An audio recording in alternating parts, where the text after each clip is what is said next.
Hi guys, so I am going to be narrating our first part of the reading for Rogue Wave.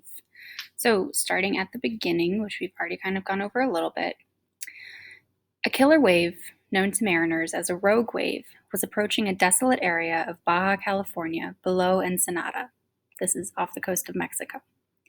It had been born off the east coast of Australia during a violent storm. It had traveled almost 7,000 miles at a speed of 20.83 miles an hour.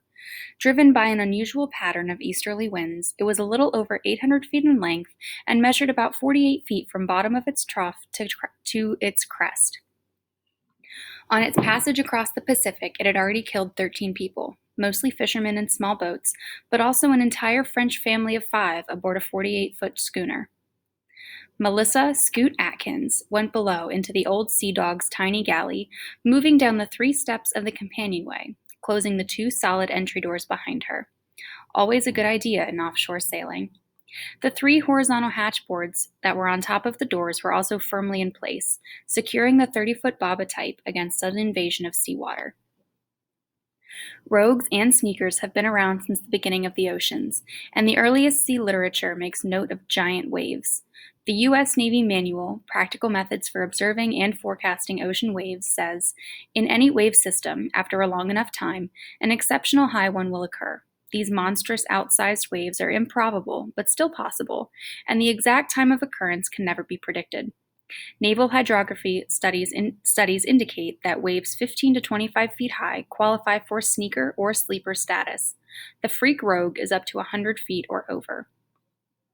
As waters slowly warm, they seem to be occurring more frequently. In 1995, the Queen Elizabeth II, the QE2, the great British passenger liner, encountered a 95-foot rogue south of Newfoundland. More than 900 feet long, the QE2 rode over it, but her captain said it looked like they were sailing into the white cliffs of Dover.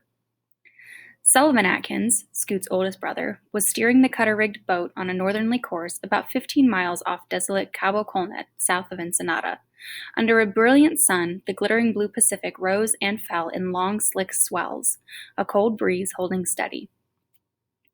Below deck, Scoot was listening to Big Sandy and his Fly Right boys doing Swingin' West, and singing along with them while slicing leftover steak from last night's meal. They'd grilled it on a small charcoal ring that was mounted outboard on the starboard side at the stern, trailing sparks into the water. The Sea Dog had every blessed thing, including a barbecue pit, she marveled. Scoot was learning how to be a deep-water sailor. She was 14 years old and pretty with dark hair. Though small in size, not even 5 feet, she was strong. She'd started off with 8-foot sabots. On this trip, her first aboard the Sea Dog, she'd manned the wheel for most of the 3 days they'd been underway. She'd stood 4-hour watches at night. Sully was a good teacher.